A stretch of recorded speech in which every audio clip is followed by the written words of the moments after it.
अगर आपका सहयोग रहा तो केवल और केवल ये आशा शिव गुरु शिष्या आप सबको अकेले ही दावत दे सकती है। शिव ने जो शिव को गुरु बनाया है, मैं भी आप लोगों की तरह थी। जब मोहन गार्डन में रहती थी तो मैं कहती थी सारी बहनें बैग टांग टांग के कहाँ जा रही हैं। मैं देखती थी बालकनी से, मैं सोचती थी काश मैं भी जा सकूं। एक दिन जब मैं अपने नीचे उतरी तो दुकान से आ रही थी तो आशा दीदी मुझे मिली और उन्होंने मुझे शिव गुरु का मार्ग दिखाया। उस समय अनीता दीदी, जो कि उनकी पार्किंग में चर्चा होती है वीरवार को, वहाँ चर्चा होती तो वो बोली दीदी आप आइए। मैं वहाँ गई और घोषणा कराई अपने अपने बच्चों की, अपनी बेटियों की, सारे लोगों की। हिचकिचाई नहीं। यहाँ पे तो हम कह रहे हैं दीदी घोषणा करा लो। अरे मुझे किसी के बैंक बैलेंस थोड़ी लेना है, मेरे पास भी बैंक बैलेंस है, ऐसी कोई बात नहीं। लेकिन छोटी छोटी बातें ही हमें शिव गुरु की रास्ता को दिखाती है, चलाती है, मिलाती है, हमारे दुखों को हरती है।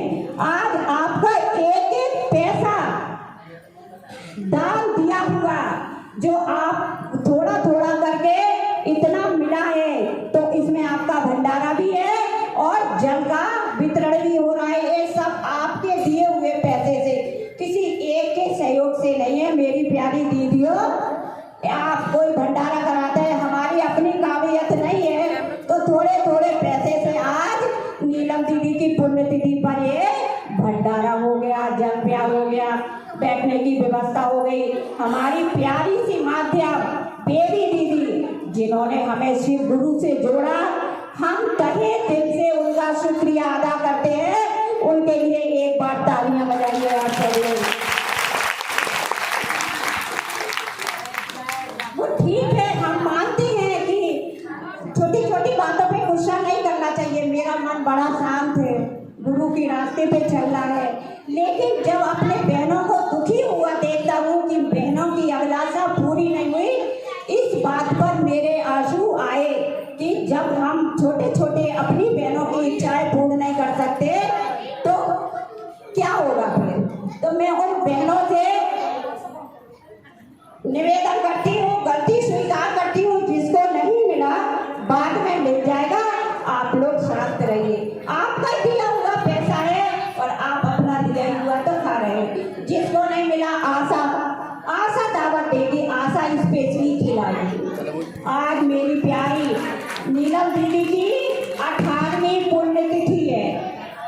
उनका जन्म 27 जुलाई 1953 में पलामू प्रखंड में हुआ था। उनके पिता जगदीश प्रसाद थे, माता का नाम भूमिका देवी था। 1972 में साहब श्री से उनकी शादी हुई और 74 में साहब भैया ने शिव को गुरु बनाया। 1974 में साहब भैया ने जब गुरु बनाया तो सबसे पहले सूचना दीदी को दी थी। दीदी एक खबर सुनकर बहुत प्रसन्न हुई। उन्होंने कहा कि चलो भैया को भटकते हुए मन में ठहराव तो आया। उसी समय से दीदी ने भी अपना गुरु माना और गुरु भाइयों को अपने घर बुलाती थी, अपने हाथों से खाना बनाती थी, उनकी जूठी थालियां साफ करती थी। दीदी उस जमाने में इतना कर सकती थी तो क्या हम अपनी बहनों के लिए नहीं कर सकते? हम अपनी बहनों के लिए सब कुछ कर सकते हैं। दीदी लोगों को अपने घर बुलाती थी, रखती थी, खाना खिलाती थी, सोने बैठने का इंतजाम करती थी और उनके दुखों को हरती थी। अगर किसी के ऊपर कोई दुख आ जाए तो वो शिव गुरु से प्रार्थना करती थी, हे गुरु इसका दर्द सही कर दो। वो करुणा की, ममता की, दया की मूर्ति थी। अब हम सब उनके बताए रास्ते पर चल रहे हैं तो क्या हम थोड़ी थोड़ी करुणा, ममता, प्यार उनसे नहीं सीख सकते? सीखेंगे, जरूर सीखेंगे और सीख रही हैं हमारी सारी बहनें जो आज कहने के ऊपर आई।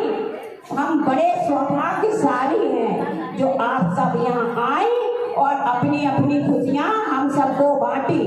तो साहब भैया के सहयोग में उन्होंने प्रचार प्रसार किया, लेकिन हम क्या कर रहे हैं, छोटी छोटी बातों में खो गए हैं। अगर हम सारी बहनें 10-10 बहनों को भी बताएंगे ना, आज शिव परिवार मेरा पूरा दिल्ली होगा।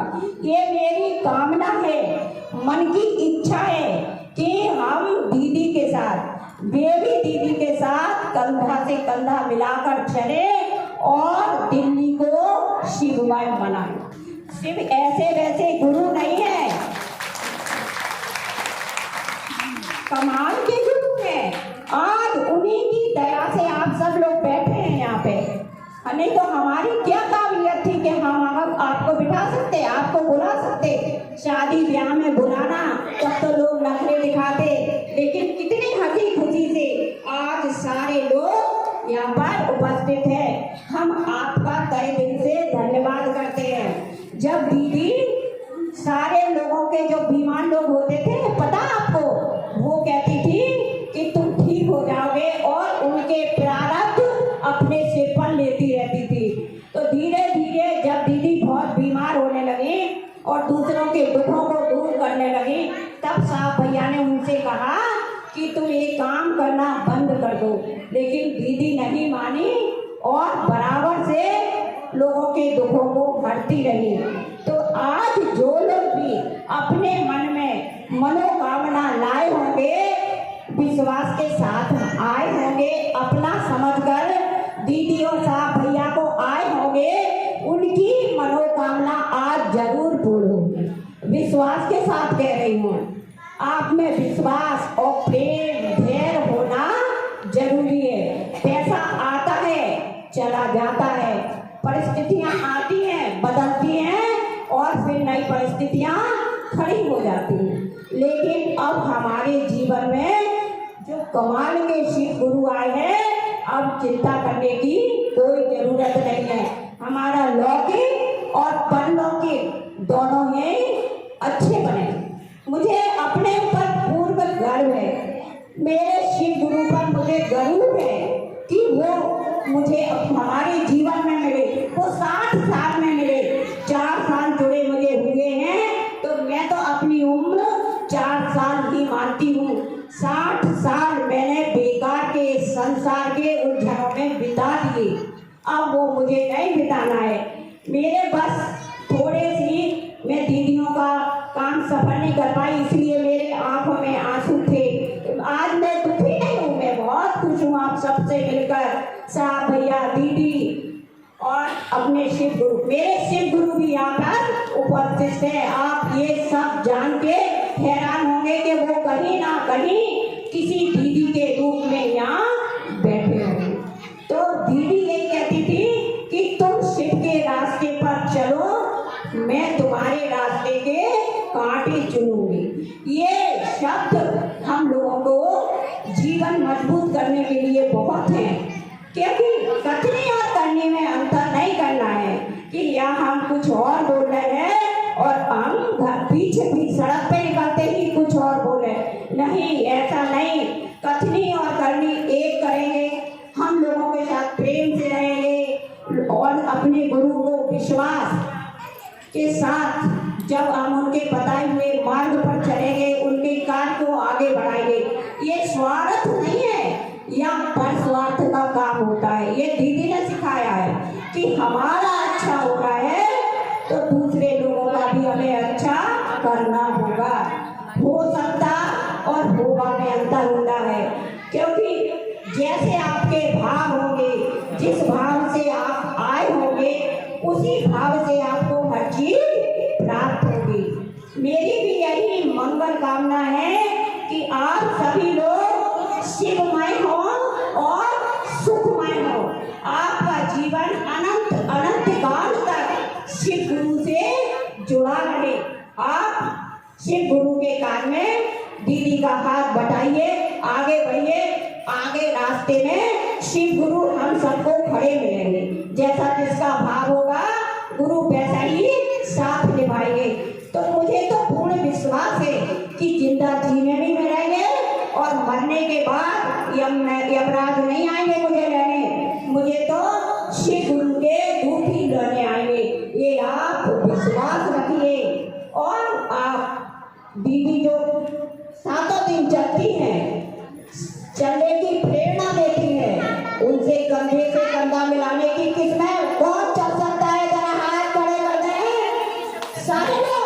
बाद में घर में तो कोशिश करेंगे।